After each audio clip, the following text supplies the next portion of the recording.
Sir, NT Ramarao గారి విధానాలను చూసినట్లయితే ఆయన రాజకీయాలు కొత్త అయినప్పటికీ కూడా ఆయన ప్రతిపాదించిన కొన్ని సిద్ధాంతాలు కానివ్వండి, మేనిఫెస్టోలో పెట్టిన అంశాలు కానివ్వండి చూసినట్లయితే ముందుగా ఆయన మీద కొంత లోహియా ప్రభావం, అదేవిధంగా అంబేద్కర్ గారి ప్రభావం కొంత ఉందని అంటారు. అది ఎంతవరకు నిజం? రామారావు గారు మొదటి నుంచి పేదలకు మేలు చేయాలి అనే ఉద్దేశంతో ఆయన వచ్చాడు రాజకీయంలోకి. అలాగే ఈ రాజకీయాలను కొంత సంస్కరించాలనే ఉద్దేశంతో కూడా ఆయన వచ్చాడు. వీటిని దృష్టిలో పెట్టుకొని ఆయన తన యొక్క ప్రణాళికను తయారు చేశాడు. ఆ తర్వాత ప్రభుత్వంలో కూడా అదే విధమైన ధోరణిలో ముందుకెళ్ళాడు. అది ఎవరికి అనుకూలమైంది? బీజేపీ, లోహియా, రామ్ మనోహర్ లోహియా కలిసి పనిచేశారు. దీనదయాళ్ ఉపాధ్యాయ, రామ్ మనోహర్ లోహియా కలిసి పనిచేశారు. తర్వాత ఆ రెండు పార్టీలు కూడా కలిసి మళ్ళా జనతా పార్టీగా కూడా ఏర్పడ్డాయి. బట్ అప్పుడున్న పరిస్థితుల్లో ఆయన నాది ప్రత్యామ్నాయ విధానం, కాంగ్రెస్కి ప్రత్యామ్నాయ విధానం, పేదలకు అనుకూలమైన విధానం అని చెప్పినట్టు విషయాన్ని స్పష్టంగా ఆయన ప్రకటించాడు.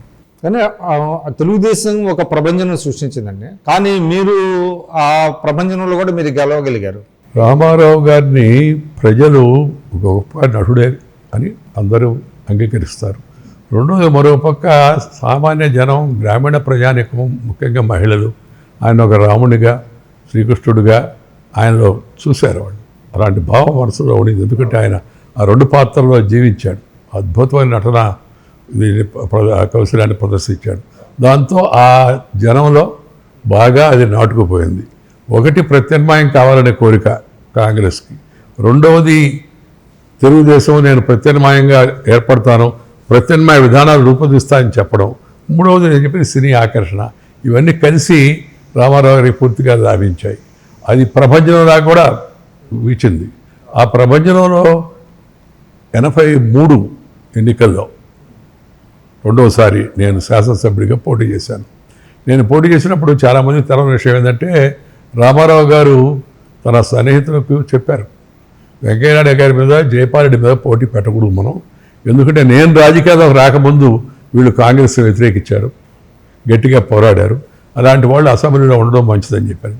ఆయన నా దగ్గరకు ఒక మనిషిని కూడా పంపించి ఈ విషయం తెలియజెప్పండి. అందుకని నేను నా రాజకీయ పర్యటనలో, ఎలక్షన్ క్యాంపెయిన్లో నేను ఉదయగిరికి రాను అని చెప్పారు. చెప్తే నేను వెంటనే వచ్చిన పెద్ద ఆయనతో చెప్పాను, అయ్యా చాలా మంచి పని చేశారు రామారావు గారు, ఈ విషయాన్ని నాకు ముందు తెలియజేసి దయచేసి వెళ్ళి రామారావు గారికి చెప్పండి, తప్పనిసరిగా ఆయన రమ్మనండి అని చెప్తే, ఆ పెద్ద ఆయన నాతో, నాయుడు గారు మీకు తెరవడం లేదేమోను, మొత్తం ప్రభంజనం అది సునామీ కన్నా ఇంకా ఎక్కువగా ఉంది, ఎక్కడ పట్టినా జనం మిద్దులపైన, బస్సులపైన, లారీలపైన, అలాగే చెట్లపైన నిలబడి ఎక్కడ పడితే అక్కడంతా నిలబడి గంట తరబడి వేచి ఉంటున్నారు, అందుకని ఇబ్బంది అవుతుంది. కాబట్టి ఈ సలహా మేము మా వైపు నుంచి చెప్తే ఆయన తప్పనిసరిగా మనం నాయుడు గారికి, జయపాల్ గారికి పోటీ పెట్టకూడదు అని చెప్పారు. అందుకని మీకు ఈ విషయం చెప్దామని వచ్చామంటే, లేదండి ఏమనుకోవద్దు, మీరు తప్పనిసరిగా రమ్మనండి. అలా కాకపోతే నేను ఎన్టీ రామారావు గారి దయతో లేకపోతే ఆయన గాలిలో ఆధారంగా గెలిచాననే పేరు నాకు వస్తుంది, నాకు ఆ పేరు తెచ్చుకోవడం ఇష్టం లేదు, తప్పనిసరిగా రమ్మని నా కోరికగా చెప్పండి అని చెప్పాను. సరే, ఆయన ఇష్టంగా ఆయన వచ్చి సభ పెట్టాడు ఇంజమూరులో, నా నియోజకవర్గంలో 2వ మండల కేంద్రం, తాలూకా కేంద్రం అప్పుడు ఆ రోజుల్లో. సభ పెట్టాడు. సభకు చాలా పెద్ద ఎత్తున జనం వచ్చారు.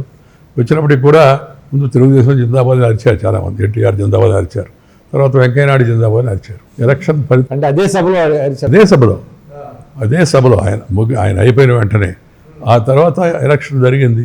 ఎలక్షన్లో తెలుగుదేశం అభ్యర్థికి ధరావతి పోయింది.